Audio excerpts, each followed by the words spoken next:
So close you can see it. So subtle your mind can't understand it.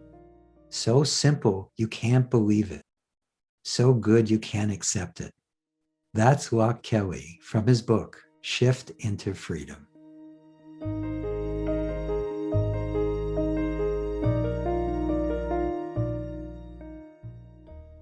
Welcome to Letting Go and the Greatest Secret, where we explore the end of your suffering and the beginning of lasting happiness. I'm Hale Dwoskin, and today we'll be talking to Loch Kelly, who is featured along with me in Rhonda Byrne's book, The Greatest Secret. Loch Kelly authored the award-winning book, The Way of Effortless Mindfulness.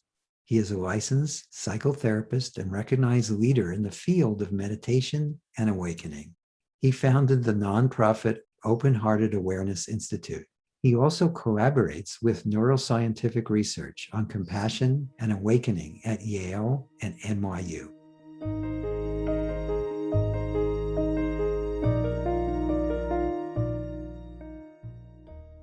One of the things that Rhonda talks about in The Greatest Secret is that awareness is the key. Yeah. And I know you agree with that. So how would you describe that in your own words? Yeah. Well, I'll start simply and then kind of play a little bit with Good. Play away. different types of awareness. Sure. Because most of us think of awareness as our attention, and in fact, even in what's called basic mindfulness or deliberate mindfulness, you bring your attention to your breath, or you bring your awareness to your breath. And that type of awareness is attention, and it's kind of one-pointed, and it's coming from our small mind. And the awareness that you and I and Rhonda are talking about is actually it's a more spacious and pervasive awareness. It's kind of 360-degree panoramic, open-minded and open-hearted feeling that many people can experience when they're doing something they love, like walking in the woods, or you drop out of the small sense of self and this small, even attentional ability into what feels like an interconnected type of awareness that's prior to thought, that is what babies have when they're aware, and it's also what's called wisdom mind. So all that is descriptive, but I know what you and I do is more prescriptive, in other words. Right. So you need to feel the difference between that kind of focused, blinder, attentional awareness, which is very useful at times, but when we're actually in a flow consciousness, flow state, you're aware from this spacious, pervasive awareness that then can focus locally from the field of awareness. What feels like a field isn't spaced out, but is kind of dropped from head to heart space. And we can kind of play with that a little bit to see what that's like. But this awareness that is intelligent, invisible, awake, and from which thought and sensation arise, made of awareness. So I think that's one of my unique types of pointers, is that it's not just the pure big sky awareness that's like a movie screen in which everything comes and goes. But when you discover this pure awareness, you then, as that pure awareness, can discover that thoughts, feelings, and sensations are not other, are not two, and it's more like an ocean of awareness that's interconnected with everything, so that if something arises, pleasant or unpleasant, it's just a wave within your consciousness. So you can stay embodied rather than the first stage, which some people get stuck in, which I call the witness protection program. Exactly. You go, oh, I have to hold on to this state. It's going to go away. Right. The witness protection program. Yeah. Oh, that's great. That's great. Yeah.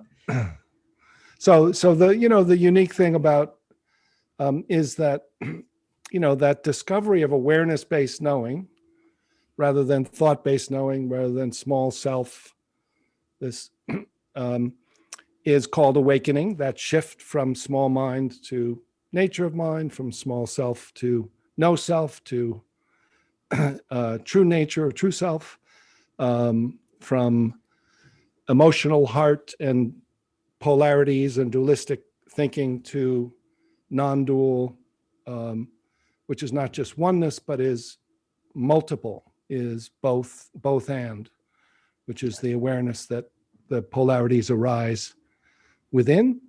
That's called awakening. And awakening is really, I feel, is the next natural stage of human development. And then it's used to be thought of as if you had to be an Olympic athlete of meditation or join a monastery or go and live in a cave.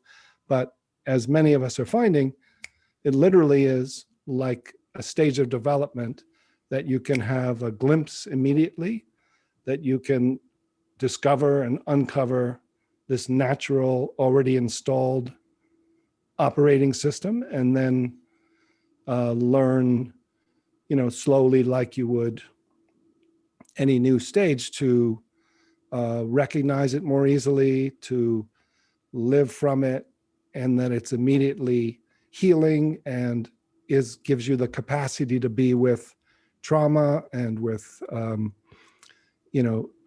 strong emotions, because it has such capacity of love and kind of a bigger holding field of unity, rather than having to try to deal with emotions from a small ego center or point of view, even a mindful meditator. Yes, very well said. Thank you. I sometimes when I kid around with people a lot, as you might have noticed. I just think humor is actually another way to access that, or Yes. to fall into that awareness. People don't realize that when they laugh, sometimes they just fall out of the rational mind. It just Yes. disappears. Yes. And one of the things I sometimes say in my retreats is I say, oh, someone's crying. And I sometimes say, well, can you see that's just wet awareness? Mm-hmm. Yeah. And Beautiful. in seeing that, because it's actually perceivable, Yes. seeing that, they'll start to giggle and realize, oh no, that's just wet. It's not different. It's just wet Yes. awareness. Yeah.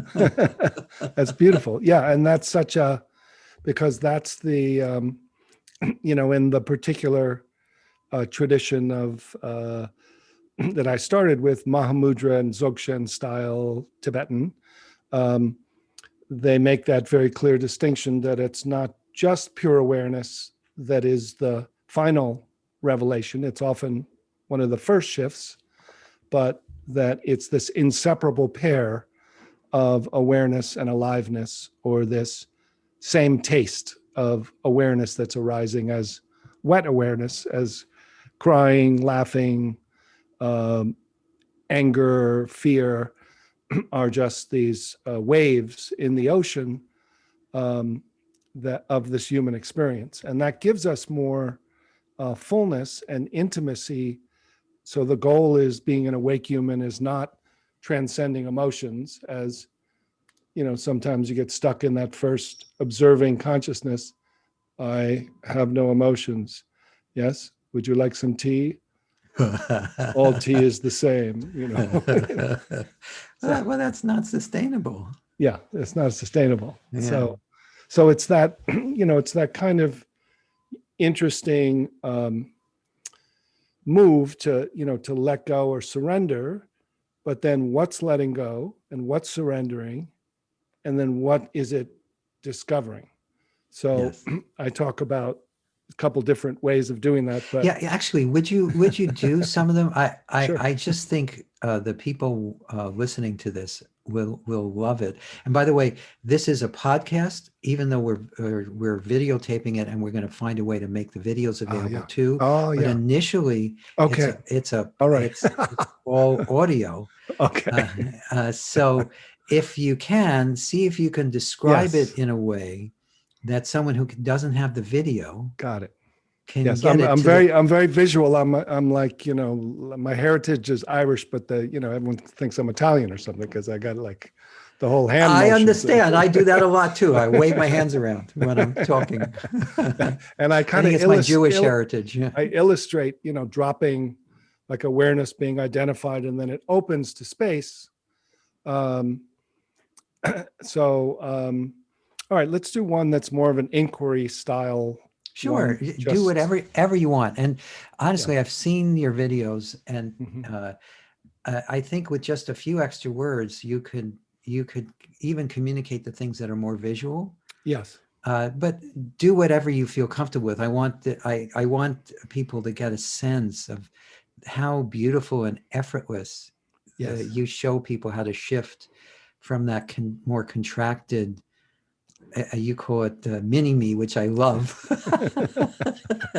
It's just adorable. But how to shift from that focus on this mini me that's behind your eyes feels like, to this more broad way of interacting with life that's not constricted, or it's boundless actually. So just go for it and take us wherever you want. Okay. I'm game. All right. I'll start with one that's a little more inquiry style. Sure. And then I'll do do some others as we go along. So the first one is just to say, as you said, people, even when I ask somebody like, well, where are you aware from? And they'll say, well, me. No, I'm saying like, really, like, look, like, where are you hearing from, where you're seeing from? Can you find that constellation of consciousness that feels like me? And often people haven't looked because they're looking out from it. Yes. From this small sense of self. And they're able to look from the small sense of self to emotions, to things outside themselves, even, do mindful meditation of the breath from that small self. But that constellation of consciousness is a function, like an ego function, that is part of who we are, but doesn't have to be the center. Right. And so this shift, so that thought going to thought, creating the thinker and creating this feeling, I think, therefore I am. Right. Which is where our culture is kind of stuck, even the intellectuals, let alone just average, everybody who just walks around going to school and having to say, compare and contrast this with that. And you're using that functional mind to do this problem solving, right? Right. We so that in some ways, wouldn't you say that we've become talking heads? That's good. Yes, that's right. It's not just the media, it's people who've become talking heads. And, I just didn't even think of this before, especially right now where everyone's communicating through their digital devices. They're not even seeing often the whole body. Right. That's right. You're seeing a face. And so it feels like faces talking to each other, and people forget that there's a whole embodied experience that is way beyond that. Yeah, embodied. And the unique thing is this kind of flow consciousness or spacious awareness that is within your body at the subtlest level. This is what I call awake awareness, to distinguish it from attention or just, I am aware of that lamp kind of awareness, or even, are you aware that you're aware? Yes. So some people consider that awareness of awareness, but it's actually this more spacious, pervasive awareness that feels like it's boundless and here and alert without going to thought. So the small self, so I'm just setting up this little inquiry here. So the usual constellation of consciousness feels like it's in the middle of our head, behind our eyes, looking out, and it's going from thought to thought, and it's looking outside. Is there a problem? Am I safe? So it's connected to our our body and our survival system and our mind and our functioning. Is there a problem outside? And then how am I feeling inside? Is there a problem inside? So there's a little problem solver that kind of keeps it together. So the inquiry is simply this, that anyone can do in a moment, and I'll lead you through these kind of 4 shifts of consciousness. So just curiously, what's here now when there's no problem to solve? Nice question. So just, noticing that you can understand that with your mind, what's here now when there's no problem to solve, then just relax the problem solver and let your awareness open and drop to see what's here. And then to see what's it like to rest as this that's here when there's no problem to solve.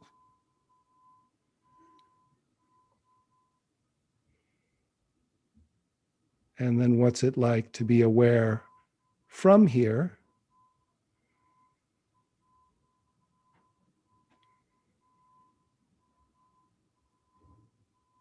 and then without going back to thought, to create a small self, what's it like to be aware from here? What's the relationship to sensation, thought, feeling, and the world?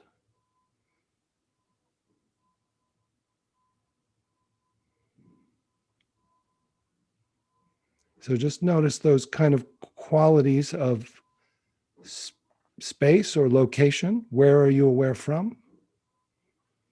Is there a limit or a point of view? And then do you notice that thoughts are coming and going, or could you just shift a little bit to see whether thoughts are actually made of the awareness? So there's a interconnection with thoughts, sensations, and even what you're feeling and looking at in the world. So it's a little more of a interconnection without going back to create a small ego center or manager. And yet, what's it like to be alert without orienting to thought? And yet thought is welcome, emotions are welcome, parts of you are welcome. So that's great. a little series. That's great. Yeah, it's such a simple pointer, but to see how there's no boundary between all the apparent separate objects, mm-hmm. including the object of the body, mm-hmm. That's a very simple way to help people start to see that. Yeah. I like that. Yeah. To really kind of feel not just that there's a kind of dualism from the small self to subject and object, but then even when you shift to that which is aware, when there's no problem to solve, the first meditative stance can be, there's now a new dualism because you're the awareness and everything else is coming and going. So that's 2 things. Right. So this is the unique kind of difference often that's the debates between kind of some of the Advaita and the Tibetans is that am I just the awareness? Is that who I am and everything else is illusion or is just a movie? Or am I the awareness and everything that arises as aliveness is relatively real because it's arising as this precious human birth? Yeah, what's nice is when it's a lot of the mini me or the rational mind thinks in trying to use your terms. Yeah. Thinks in or. Yes. Where the awareness is more about and. Yes. And this, and this. That's right. And this. And it's just very elegant the way you bring people into that experience. Mm-hmm. And I think it's very useful to remember that there's these boundaries are made up. Yes, that's right. Yeah, and even as many people, some people have been in this world of spirituality and non-duality.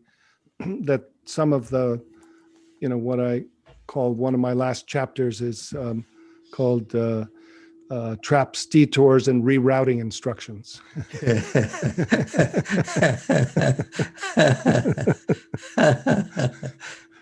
So it has these little funny little things like so like Tin Man awakening, Scarecrow awakening, too much in your head, Right. things like that. So but the just as you said, which is so important, that you can feel like, oh, I'm a body mind, oh, now I shift, oh, now I'm in awareness, oh, I'm only awareness, I'm not my body.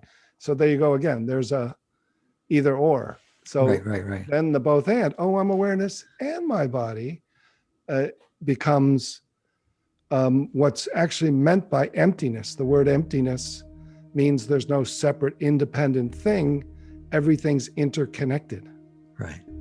And that's what people miss, because most people think, even in the spiritual world, that emptiness means void, or which is kind of a no thingness, which is kind of one of the stages of kind of opening to that invisible stillness, silence, space. But that's really the spaciousness that's arising and interconnected with everything else, with appearances and aliveness and human beingness. Very well said. Thank you. Yeah. Thank you. So, do you have another one for us? These Sure. are fun. I know.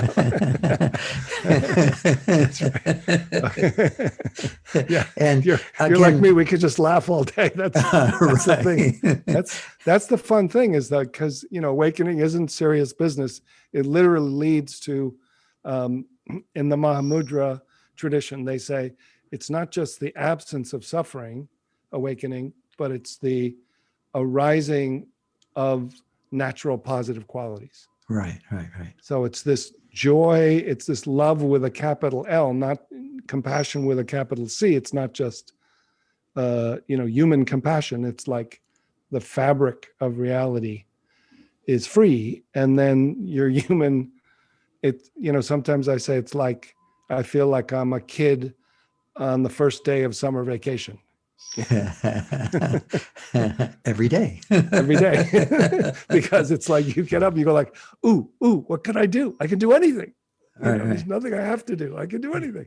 Right. And that, even though you do get up and do the chores and go to work, that spirit of freedom and joy. So there's some bliss, Sat Chit Ananda. That's truth, consciousness, and bliss. There's literally like your body starts to feel like, after you've gone for a run or had a massage, or everything starts to be less constricted and contracted, because you're not holding from your small mind, bracing against danger. Right. So, okay. So this one will, this is shifting from head to heart mind, or heart space. Yeah. So some people find, that the door within them is an easier door rather than opening outside. Mm-hmm. So I'll do one that goes outside, but this one, so the feeling is as if the center of your awareness is not made of thought, but is made of kind of this field of awareness that then has a kind of local awareness, which is like a globe. And that awareness that's identified with thought and a thinker can simply open into space around you.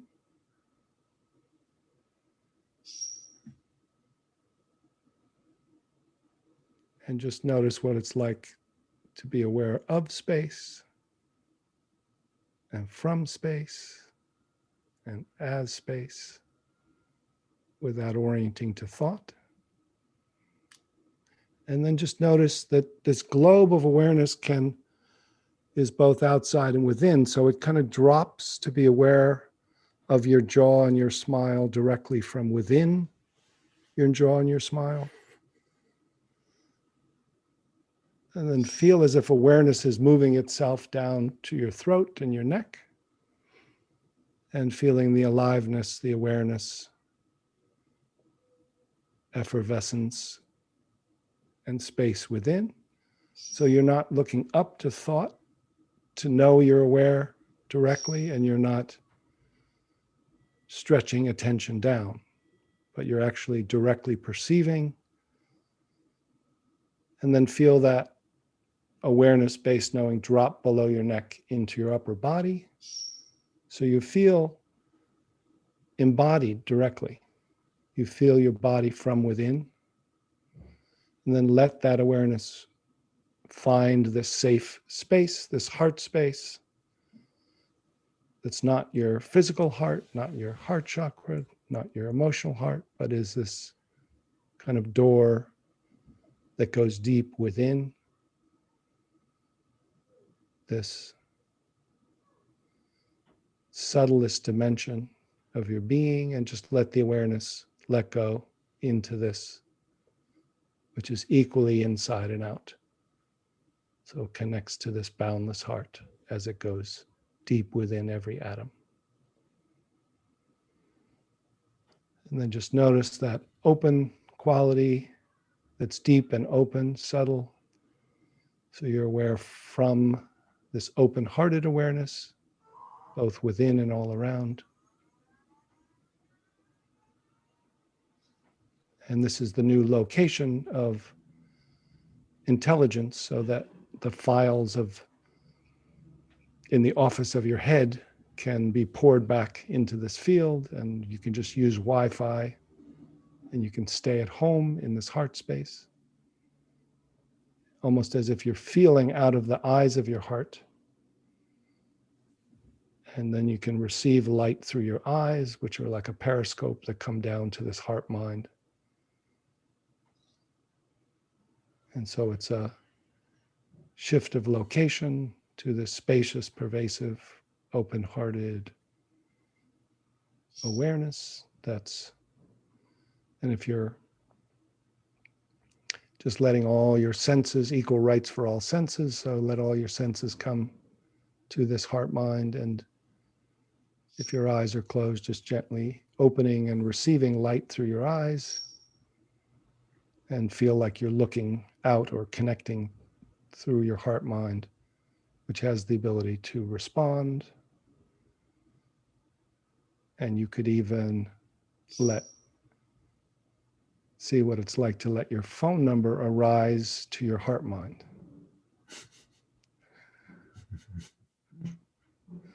And then enjoy this new view and this new you. Great. I like that little thing at the end of the phone number. What's a good pointer, because you basically are saying that you can function as heart as opposed to head. Yeah, that's it. And you don't have to cut off from rational thought. It actually is clear reason from heart as opposed to contracted reason. That's right. Yeah. I mean, that's the real beauty of this whole thing, is it's not just about meditation states, and it's not about just calming or de-stressing by doing meditation. It's literally upgrading your operating system, your mind, and your identity.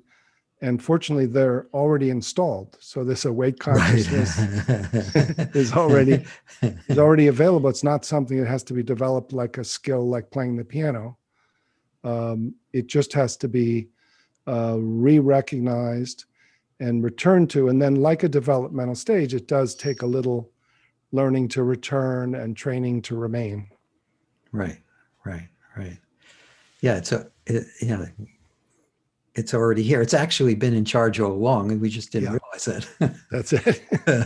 Yeah, we've been like a little kid in the kiddie seat on the side, thinking we're driving the car. Right. And again, that goes with mini me. That goes with the mini me's. I just saw this little kid in everyone's head steering a steering wheel that's not attached to anything. That's right. That's right. We're trying as hard as we can to, and the interesting thing in both having this kind of studies of wisdom traditions and psychology is that some of these parts-based psychologies that I've worked with. So you realize that ego function, or that manager, it doesn't have to be killed or gotten rid of or destroyed or bad-mouthed. That managing part of you, or managing mind, is part of the team. And that once you realize, oh, you're not the center, but thank you so much for all the hard work you've done, you really can be very helpful to me in remembering things and when I need you. And meanwhile, otherwise you can relax. Right. Like we both needed that in order to know we were going to meet at this time to have this conversation. Yeah. And so it's, it's not an either, again, it's not the either or, like, oh, I'm no self, I'm a small self. No, I'm no self, I'm just, no, there's a small self that's part of you. It's just, that's not essential who you are, nor is it the center, nor is it the primary dimension.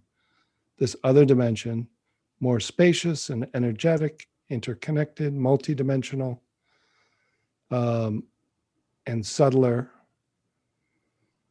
and loving, is something you can learn to live from. And it's really very possible. It's not that's where I think you and I, Hale, are very practical and kind of very try to make it, hey, like sometimes I call it the Columbo approach. Like, hey, before I leave, you just notice you're already awake, and it's let's say who you've always been. Okay, see you later. Right. So it's learnable, it's teachable. Doesn't require joining a religion or neuroscience is supporting it tremendously now. At least showing that these are real brain changes. They're not imagination. So it's really exciting time. It is. It's really exciting. Can you tell me a little bit about the work you're doing with neuroscience? I think our audience would like that, and I'm fascinated. So just give us a little bit of information on that. Sure. Yeah, I'll just do a little brief thing, and then maybe we'll do another little exercise. So please, let's do that. That's to me, that's the most fun. But you said it, and I realized there'd be a lot of people who'd be interested in that, and I am too. So yeah, I mean the amazing thing is that this awareness, which is the greatest secret, as I've heard. Yes, yeah, I've heard that too. So it's not, there's no instrument that can measure that. Right, there's no, true. It's not about like, oh, we can measure or find or you have to feel that yourself. And there's little pointers or markers that somebody can help you, like, well, do you feel contracted, or do you feel open? Do you feel, where are you aware from? But when you're aware from the spacious and pervasive, particularly this awareness that's not just the witness protection or the pure awareness, but the awareness that is equally inside and out, is arising as the aliveness without identifying. Your default mode network of your brain that alternates from distraction to trying to focus on something to daydream, will balance, so you're able to actually be aware of what's going on inside of you and what's going on outside of you, like a seamless whole.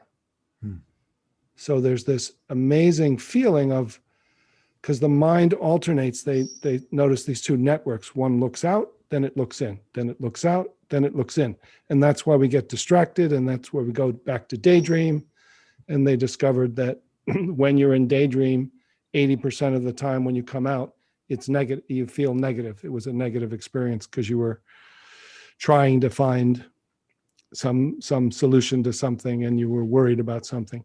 So when you are aware internally and externally from this awareness, which is equally inside and out, and which doesn't need to manage, then you're in what has been measured or called a flow state or flow consciousness, where you can optimally function in the world from this sense of less ego. So the part of the brain that's self-referencing relaxes, and then this balance of these networks are shown to be happening.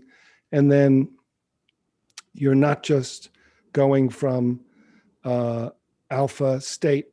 When they use EEG, they measure this alpha and beta, which goes from being agitated to relaxed in some meditations.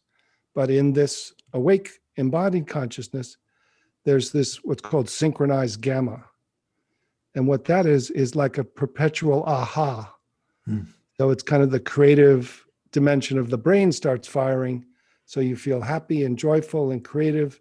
So it's not just the first stage of meditation, which when you do one-pointed meditation or chanting or mantra, you'll go to the calmer wavelength in your brain. And then when you do this more awake consciousness that's embodied and open-hearted, you start to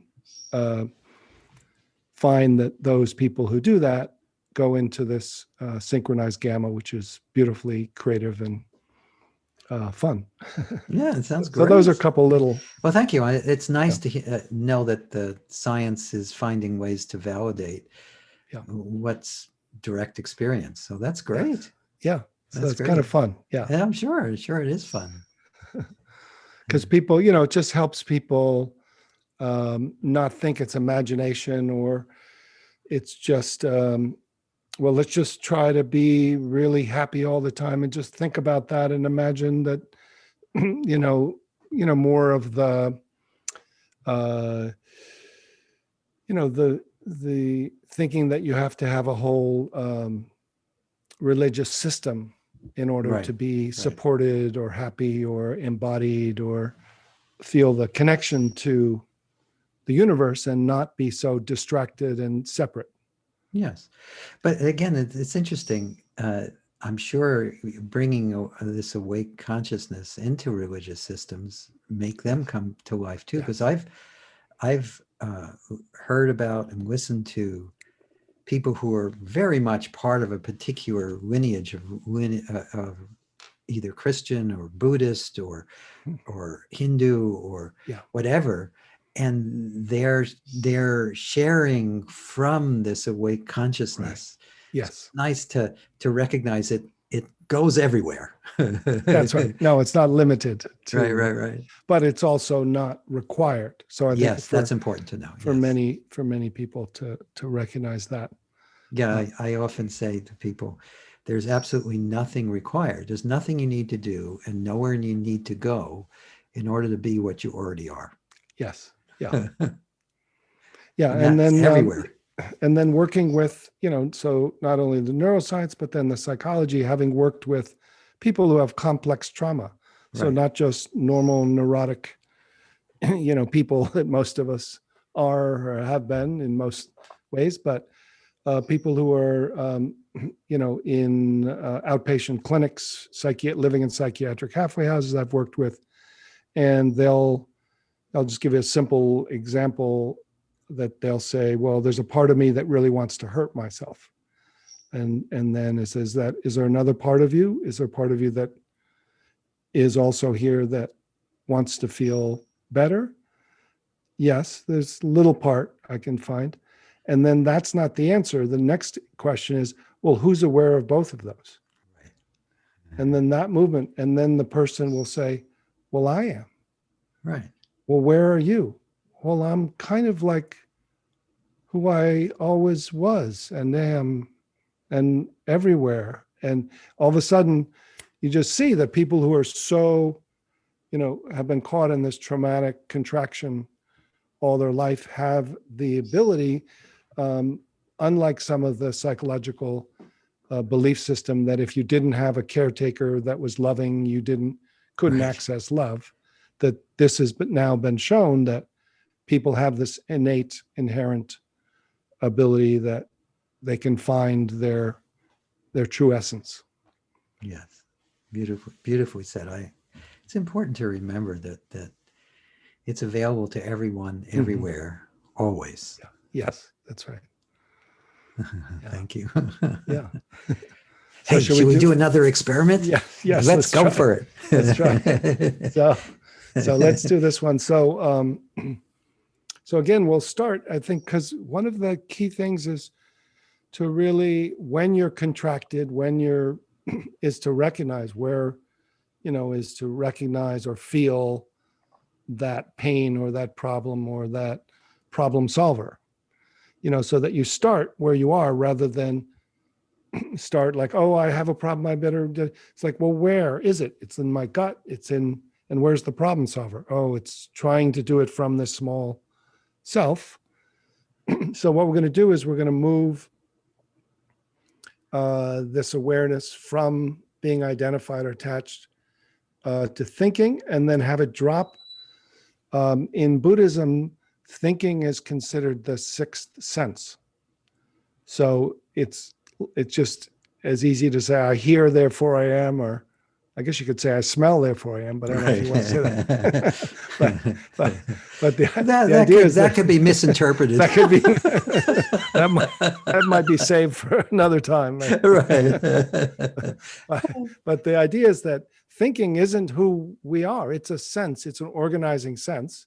Yes. So awareness becomes identified with it and creates this constellation of consciousness. So we're just going to have awareness go from being merged with thinking to seeing, to just let it merge with seeing, just seeing, and then we'll have it just hearing, and then we'll have it open to the furthest place that hearing can happen, and just let go until it finds that timeless, boundless, contentless awareness. And then as that awake, effortless awareness, stay open and come back and include everything. Great. Yeah. So some people may have just done that right there. Right. I know. That's all you need. If some people are listening to this, oh, that's okay, great. Well, now what are you going to do it again? Right. Why not? It felt good. we got, as long as we're here, we'll try it out. That's right. So we'll, yeah. So, and again, it'll, this is at your own pace. So you can even try this again later, slow it down, or, but just feel that sense of location of thinking. So just aware of a thinker, or be aware of thoughts coming and going in a certain area. And then just be aware that awareness is arising as thoughts and identified with thoughts. And that awareness can move from that sixth sense of thinking and just drop to just seeing. So let awareness and seeing, without orienting to thought,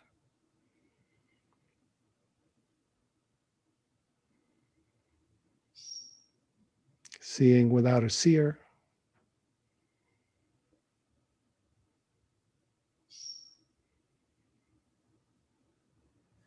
just notice what that's like.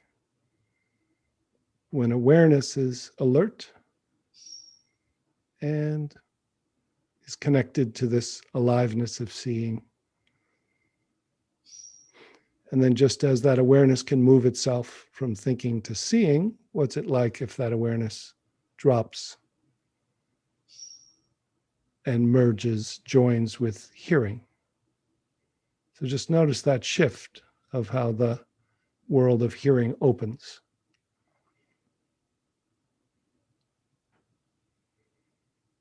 Neither what you're hearing, nor who's hearing, just hearing.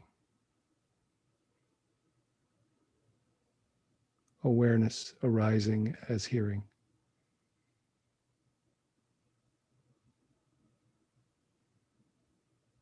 Just notice the relief and the simplicity of awareness and the aliveness of hearing. And just as awareness has shifted from seeing to hearing, notice that this awareness can open to the space in the room and then go to, at the speed of awareness, to the furthest place that any sound is happening. Just open to be aware of that space and then go a little beyond sensation, vibration, thought, until it discovers there's an already awake, effortless awareness that it discovers has always been here, above you, below you, in front of you, to the left and the right, and discovering that awareness has your back. So just let that local awareness join with this spacious, awake awareness, and just notice the contentless, timeless,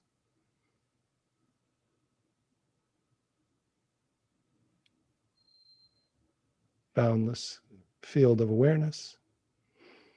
And then as that awareness, pure awareness, just notice the first vibration and sensation arising like a dynamic field or like an ocean of awareness. So they're simultaneously arising, equally open and within. So just feel as if that ocean of awareness comes back and arises as your body and connects to everyone and everything. So there's a feeling of being here and everywhere and interconnected. Drop down from head to fully embodied heart space and connected to everybody from this open-hearted, alert clarity that doesn't have to go up to create a small sense of self within yourself in order to respond and flow and be optimally connected to create or relate to others. So just getting a feeling of that openness behind your back, awareness has your back, rising as you, this wave in the ocean, and going out of the eyes of your heart to connect to everyone and everything. And just notice that everyone else in the world that you're sending and connected to through this loving field has awareness behind their back.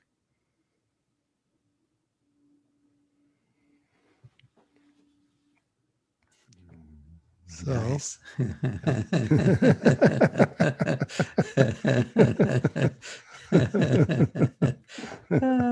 That's good, right? Yeah, I love those. Those are fabulous. Yeah, and they're fun. They just kind of arise and play with them like little jazz tunes, you know. Right. So would you recommend people listening to this just play with this? Yes, that's right. It's fairly simple. These moves that, but you have to experience them. Like in traditional Buddhism, it's called the 4 foundations of mindfulness. Mm-hmm. And then I created the 5 foundations of effortless mindfulness. And what they are is exactly what we just did, but you have to do them. So the first foundation is that local awareness, which is identified, becomes aware of spacious awareness. That's the first foundation. Then it discovers it's aware of itself. That's the second. Then the third is, then as that pure awareness, it recognizes that it's not separate from the aliveness and the movement.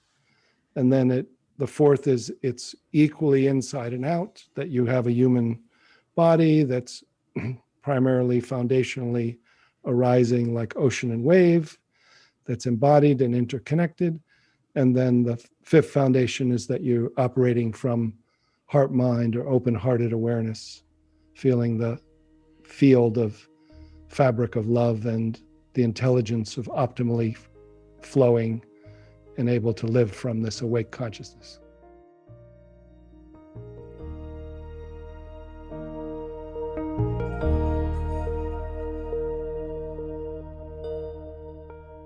I encourage you to revisit each of the episodes so that all the insights and knowledge you are gaining will become your new normal. The wisdom is extraordinary, and bringing it into your life is truly transformative. To learn more about Loch Kelly and his teachings and his books, especially The Way of Effortless Mindfulness, visit his website, lochkelly.com. That's www.lochkelly.com. If you've enjoyed this podcast, please subscribe so you have immediate access to future episodes. Please give us a 5-star rating and share it with the people you care about. If you'd like to learn more about my work, my mentor Lester Levinson's work, and the Sedona method, please visit sedona.com. As you explore our site, you'll learn the key to lasting happiness, success, peace, and emotional well-being. We have books, courses, events, and plenty of free material to explore. Again, go to sedona.com. That's sedona.com. Thank you for being here, and we'll catch you on the next episode of Letting Go and the Greatest Secret.